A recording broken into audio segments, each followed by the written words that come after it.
Larissa Rezende, sejam muito bem-vindos ao Dimensão Cultural, o lugar no universo onde filmes, séries, livros e games se encontram. E hoje nós vamos falar sobre o último episódio de Obi-Wan Kenobi. Exatamente, a série do nosso tão querido Jedi chegou ao fim, vai nos deixar com uma imensa saudade, mas o episódio detonou. Sério, o episódio foi incrível, impactante, impressionante, indescritível. O episódio foi tão bom que eu não sei nem o nome que eu dou para esse vídeo. Vou botar o quê? Obi-Wan Kenobi. O último episódio me fez gritar desesperadamente. Me fez chorar feito bebê. Não sei. Mas, além de toda essa emoção que o fã de Star Wars sente ao rever os personagens tão queridos, o que houve? Como é que ocorreu, né? Como é que foi esse último episódio, né? Como a gente já esperava, os confrontos mais esperados, mais sensacionais da série iriam acontecer agora no episódio 6, né? O episódio ele começa com duas frentes. Uma é a Reva em Tatooine e a outra é o Obi-Wan tentando escapar do Vader ainda na nave da célula rebelde que o ajudou a encontrar a Leia. Então, vamos por partes, né? Vamos começar com a Reva em Tatooine. Cara, no último episódio a Reva descobriu lá, pela mensagem holográfica do Bail Organa, que existia um menino escondido em Tatooine, que o Obi-Wan estava protegendo e que, assim, ela sacou logo de cara que era filho do Vader, né? Ficou uma parte meio uau, ela é bem perspicaz, porque isso não estava tão claro assim na mensagem do Bail. Assim, estava claro que o menino era importante e que eles estavam escondendo o Luke, mas em nenhum momento ele fala, o filho do Anakin Skywalker, pra ela sacar tão rápido. Mas ela já se mostrou uma personagem perspicaz anteriormente, então tranquilo, a gente deixa passar essa. E aí o episódio já começa com ela em Tatooine. Eu falei, caraca, ela já chegou? Sério? Ela tava quase morrendo no último episódio, ela já tá, sei lá, no outro lado da galáxia super rápido. Mas aí ela consegue chegar em Tatooine e aí ela encontra o Owen Lars, né?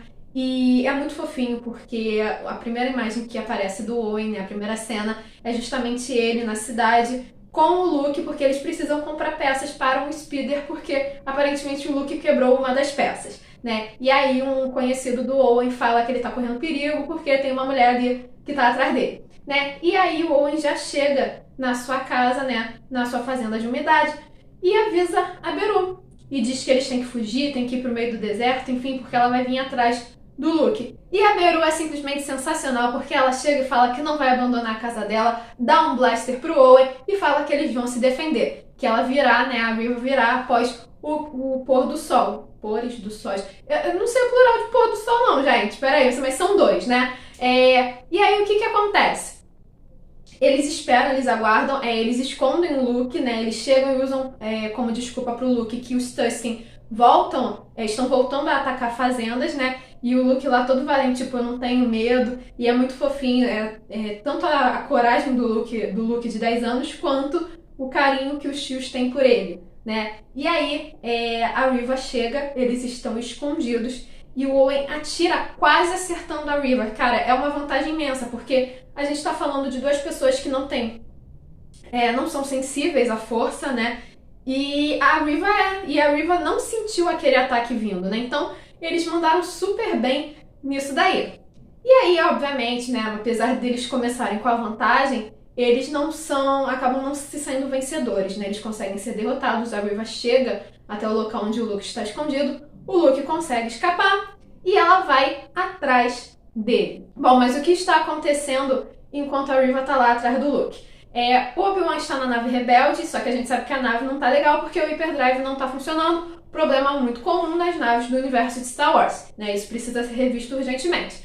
Tá, mas além disso, ele vendo, né, o Obi-Wan vendo que a nave rebelde, que os rebeldes, que aqueles civis que estão na nave não teriam saída, ele resolve se entregar, né? Ele resolve sair com uma outra nave de transporte para que assim o Império pare de perseguir aquela nave rebelde. Perseguição essa maravilhosa, porque é muito parecida com a perseguição do início do episódio 4, né? Acho que foi uma referência proposital mesmo, que lembrou muito o Destroyer do Vader, né? Perseguindo a nave de Alderaan, da Leia. Então isso é muito legal. E aí o Obi-Wan vai se despedir da Leia, né? Que tá irritada, não concorda com o fato dele ir embora. E vai ser justamente o Raja que vai fazê-la compreender um pouco melhor a situação. E vai ser o Raja também que vai ficar responsável por levá-la de volta a Alderaan. Então quando o Obi-Wan tá lá se despedindo dela, ele dá de presente o coldre da Tala. E é uma cena muito bonitinha, porque quando ela pega o coldre, ela responde, tá vazio.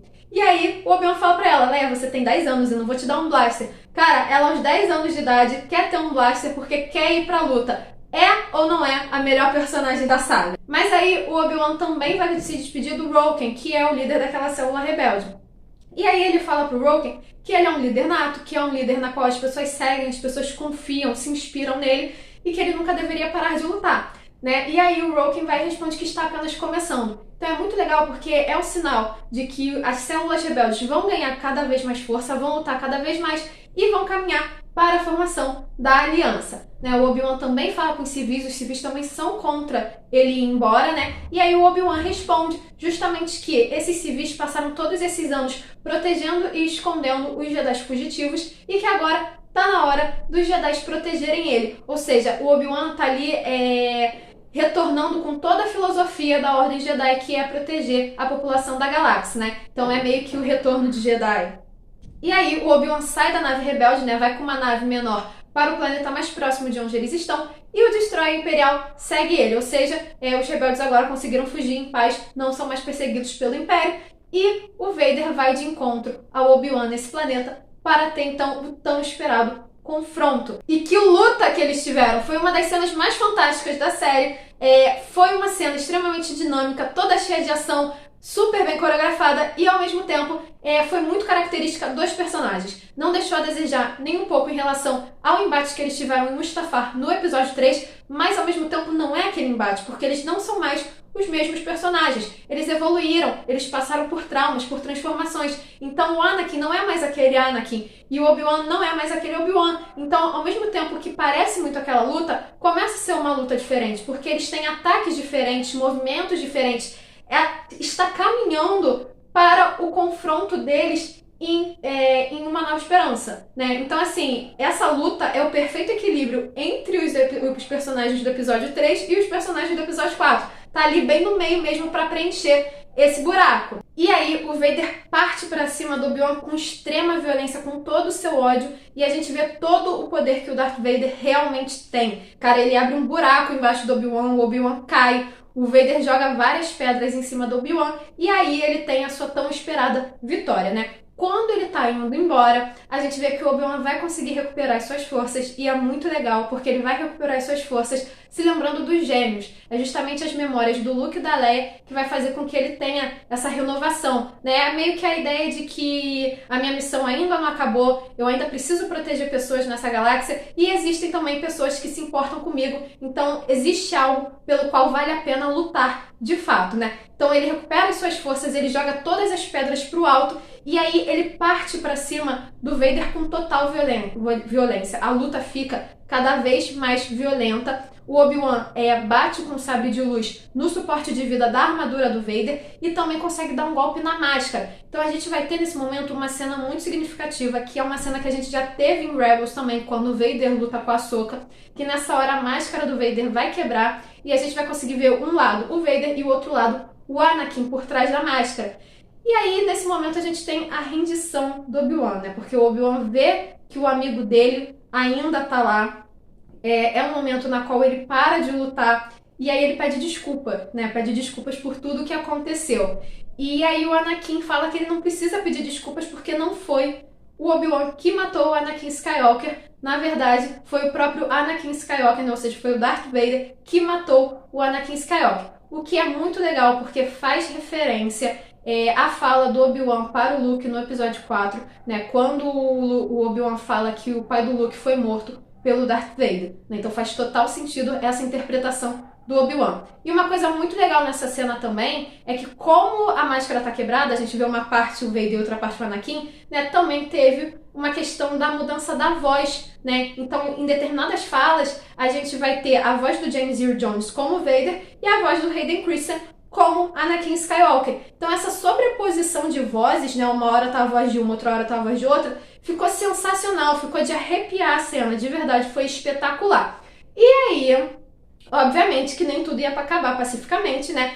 Quando o Anakin fala que o Obi-Wan não precisava se desculpar, porque não foi ele que matou o Anakin, ele também fala que agora ele irá destruir o Obi-Wan. Nesse momento, o Obi-Wan fala que então o seu amigo realmente morreu e dá as costas pro Vader. É muito legal porque o Obi-Wan passou todos esses anos com esses assuntos inacabados, né, da última batalha que ele teve com o Anakin e o Mustafar, e assim, ele precisava dar esse assunto por encerrado.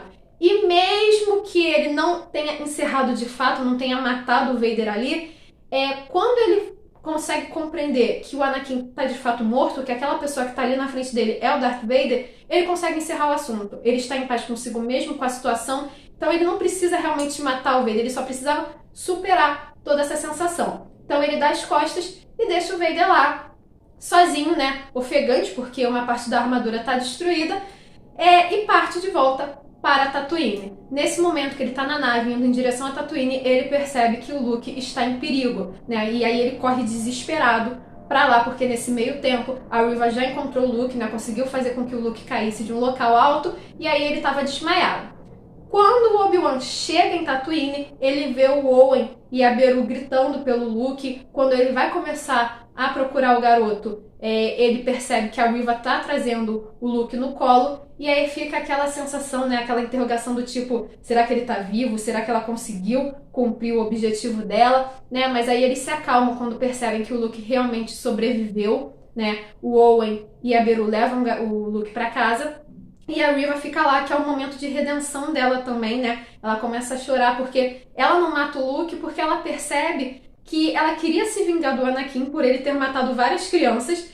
E aí ela não tinha como se vingar disso matando uma criança através de uma criança, né? Senão ela se igualaria ao Vader. Tanto que é uma questão que ela fala pro Obi-Wan, ela pergunta, eu me tornei igual a ele, né? Fiquei igual a ele. E o Obi-Wan fala que não, que o fato dela ter tido misericórdia fez toda a diferença, né? E que agora a única pessoa que poderia decidir o que iria acontecer com ela no futuro era ela mesma. E foi uma cena muito bonita, né? Porque além de ser a redenção da Reva, né? Dela ter se reencontrado, foi toda a estrutura da Ordem Jedi ali, né? A gente teve nesse momento nada mais nada menos do que um mestre orientando, aconselhando uma Padawan que está completamente perdida. E após essa cena, a gente consegue ver também que o Vader conseguiu se salvar, conseguiu se recuperar, porque obviamente é o Darth Vader, ele não ia morrer nesse momento, né? Até porque senão não teria mais saga. E ele está em Mustafar. E nesse momento em Mustafar, ele recebe um belo de um sermão do próprio Imperador Palpatine. Ou seja, tivemos sim uma participação especial do Ian McDiarmid de volta ao seu personagem. Foi sensacional, sim, foi através de uma mensagem holográfica, mas ele estava lá interpretando o Palpatine novamente, né? E aí o Palpatine questiona, fala que o Vader tá dando muita importância pro Obi-Wan, que talvez ele não tenha esquecido o seu passado, e na qual o Vader fala que não, que ele esqueceu totalmente o antigo mestre e que é fiel ao Império.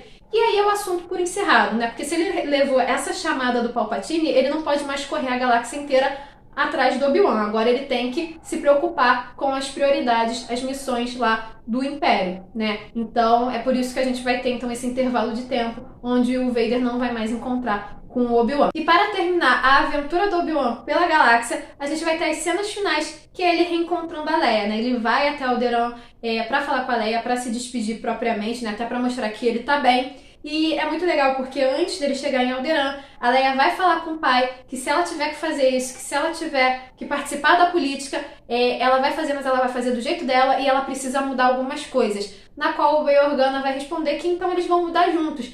É muito legal porque não é só a interação entre pai e filha, mas é também a interação entre dois personagens que vão ser políticos extremamente importantes e vão ser personagens essenciais para a criação da Aliança Rebelde, né? A Leia luta ao lado do pai junto com a rebelião. Então esse momento é crucial onde eles fecham essa parceria. E aí o Obi-Wan chega e fala que ele não pode realmente falar muito em relação aos pais da Leia, mas fala que ela é uma pessoa sábia, sensível e de bom coração, assim como a mãe. e é determinada, destemida, corajosa, assim como o pai. E isso basta para ela, né? Ela fica feliz e é uma cena muito emocionante, muito linda e que aconchega também os nossos corações, porque a gente lembra dos nossos queridos personagens, o Anakin e a Padmé, que não estão mais entre nós, né? Nesse momento da história da saga. E após Alderaan, Obi-Wan retorna a Tatooine e vai falar com Owen Lars. Vai ser um momento assim que eles vão ter um certo entendimento, né?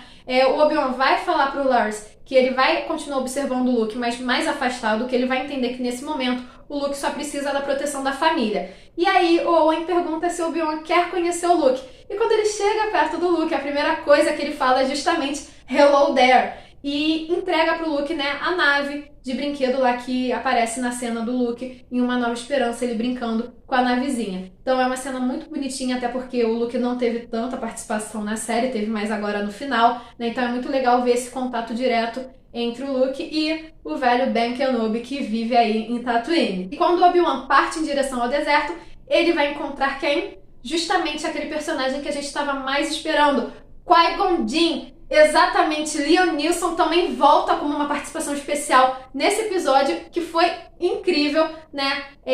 Na qual o Qui-Gon chega pro Obi-Wan e fala que ele demorou a entrar em contato, realmente ele demorou um pouquinho, 10 anos, né? Então a gente vê que ele não tinha conseguido por conta de todos os traumas, todos os assuntos inacabados, e agora que ele resolveu a situação, resolveu com o Anakin, resolveu com ele mesmo, né? Encarou a situação da galáxia, ele finalmente se reconectou à força e conseguiu falar com seu mestre, na qual o Qui-Gon fala que sempre esteve ao lado dele, né? É uma cena extremamente emocionante e impactante para os fãs, e assim o Obi-Wan parte em direção ao deserto, né, para morar na sua casinha, na qual 9 anos depois o Luke vai encontrar com ele, né? De uma forma geral, a série foi fantástica, foi super criativa, super bem produzida, teve uma narrativa que a gente não esperava, de fato a gente não esperava que fosse seguir esse caminho, né? Como eu já tinha falado anteriormente, a gente achava que ele ia ficar em Tatooine, e então foi muito legal, não só essa exploração em relação à galáxia, mas também a interação entre o Obi-Wan e os gêmeos, e mais ainda, a gente conhecer um pouco da infância do Luke e da Leia, já que até esse momento era algo que estava apenas no nosso imaginário, né? Então foi sensacional como a produção trabalhou